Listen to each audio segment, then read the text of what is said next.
नमस्कार, बिहार संवाददाता देख रहे हैं आप और मैं हूं आपके साथ साक्षी। लगातार शिक्षा विभाग पर जो है सवाल उठते आ रहे हैं बिहार में और लगातार कटघरे में है और अब एक नया फरमान जारी हो गया है जिसमें जो है रक्षाबंधन समेत कई ऐसे पावन पर्व पर है जो छुट्टी की कटौती कर ली गई है। इसी कड़ी में बातचीत करने के लिए हमारे साथ बीजेपी एमएलसी जीवन कुमार है। इनसे बात करेंगे कि क्या सरकार की ऐसी क्या मंशा है कि उन्होंने जो है हिंदू धर्म के इतने तमाम जो फेस्टिवल होते हैं उसमें छुट्टी की कटौती कर दी। क्या कहेंगे सर? देखिए, ये सनातन धर्म पर अटैक कर रहे हैं। ये छुट्टी कैंसिलेशन एक बहाना है और कभी भी सनातन धर्म पर अटैक करके ये सोच रहे हैं कि हम अपना वोट बैंक बढ़ा लेंगे, तो ये गलतफहमी में है। और इस तरह की गलतफहमी सरकार के लोगों को, सरकार के मुखिया, सरकार के मंत्रियों को नहीं पालनी चाहिए। पहले भी शिक्षा विभाग को इन्होंने राजनीतिक का अड्डा बना दिया था और बनाए हुए हैं। आपने देखा कि रामचरितमानस पर अटैक कर रहे हैं शिक्षा विभाग मंत्री। उनको शिक्षा से कोई मतलब नहीं है, उनके एसीएस को शिक्षा से कोई मतलब नहीं है, ये उनके जो है ऊपर के बॉस को शिक्षा से कोई मतलब नहीं है। ये शिक्षा विभाग को मोहरा बना के केवल जो है राजनीति करना चाहते हैं और हम चाहते हैं कि राजनीति शिक्षा विभाग से नहीं हो। अरे भाई, बहुत सारा विभाग राजनीति करने के लिए, आप उन विभाग को चुनिए। इसको क्यों चुने हुए हैं? ये भविष्य निर्माण करने का एक विभाग है। यहाँ के युवाओं का भविष्य निर्माण इससे होता है। आप वहाँ पर जो है राजनीति नहीं कीजिए। आप यदि आपको कटौती ही करना था तो केवल इसको, हम तो कहते हैं कि इसको आपने जानबूझकर इस्तेमाल किया शिक्षा विभाग को। आपने क्यों नहीं स्टेट के सारे विभागों में छुट्टी कैंसिल किया? स्टेट के तो कई सारे विभाग है ना, 52 डिपार्टमेंट है, 51 डिपार्टमेंट में छुट्टी कैंसिल करते तब हम समझते कि हाँ, आपने सही में आपका मोटो है छुट्टी। लेकिन यहाँ तो सर सिर्फ कटौती की गई, ऐसा पूर्णतः ऐसा नहीं है कि स्कूल खुला ही रहेगा। अगर छठ है तो छठ में भी छुट्टी दी गई है, लेकिन उसमें थोड़ा कम कर दिया गया है। अरे भाई, हम तो वही बात कर रहे हैं ना कि आप ये मैं कल 1200 जहाँ स्टूडेंट आने थे वहाँ 5 स्टूडेंट हैं। कई जगह मैंने स्कूलों का मतलब मुआयना किया, फ़ोन करके बात किया, कई जगह जानकारी प्राप्त किया है। तो इस तरह का जो संदेश जा रहा है कि भाई ज़बरदस्ती आप मतलब बच्चों को बुलाएंगे, ज़बरदस्ती शिक्षकों को भेजेंगे। अरे भाई, हमारे घर में हमारा धर्म है, हमारा जो पर्व है उसको आप कटौती नहीं कर सकते हैं। और ख़ास आप बताइए, जितिया जैसे पर्व को आपने उस पर्व में भी छुट्टी कैंसिलेशन कर दिया, जबकि वहाँ पर महिलाएं जो है पूर्ण रूप से निर्जला रहती है। हमारे यहाँ इस तरह का होता है, हमारे धर्म में ऐसा होता है, हमारे सनातन धर्म में ऐसा होता है। हमारे यहाँ खरना का जो पर्व होता है, खरना में पूरी तरह से लोग जो है निर्जला रहते हैं। पुरुष करते हैं, महिलाएं करती हैं, आम आदमी करता है।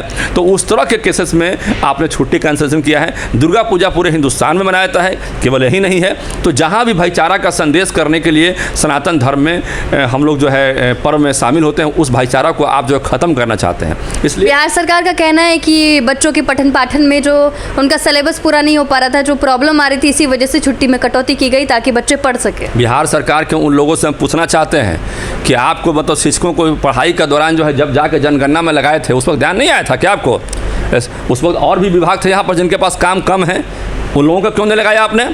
लेकिन आपको तो राजनीति करना है, बंधुआ मजदूर समझ गए शिक्षकों को आप, और बंधुआ मजदूरी कमाना चाहते हैं उनसे आप।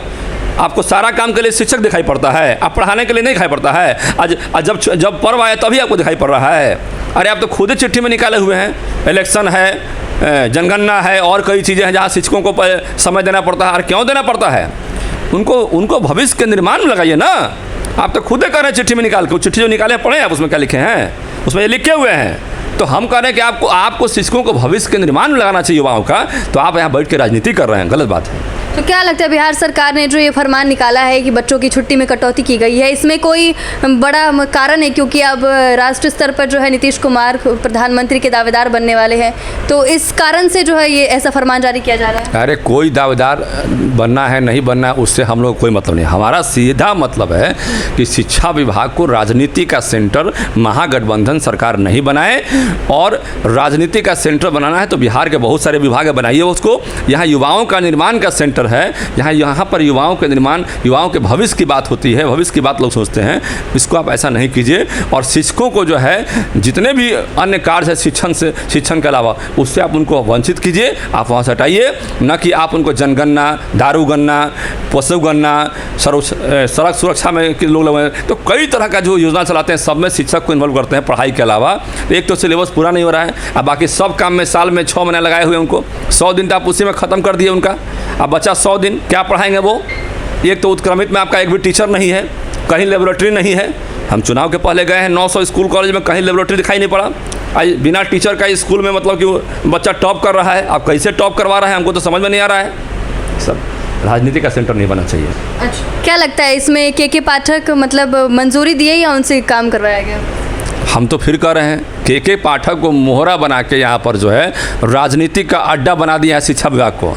ये सनातन धर्म को जो है सनातन धर्म पर अटैक करने का अड्डा बना दिया है महागठबंधन के लोगों ने। कभी रामचरितमानस पर अटैक करते हैं, कभी हमारे हिंदू धर्म पर और जगह अटैक करते हैं। इनको अटैक करना बहुत पसंद आ रहा है, तो ये गलत बात है, ये नहीं होना चाहिए। तो आपने देखा, अभी हमने बात की बीजेपी एमएलसी जीवन कुमार से, जिन्होंने कहा है कि बिहार सरकार लगातार सनातन धर्म पर अटैक कर रही है। आपकी इस वीडियो पर क्या राय है, हमारे कमेंट बॉक्स में ज़रूर बताएं। कैमरामैन दीप के साथ मैं साक्षी, पटना।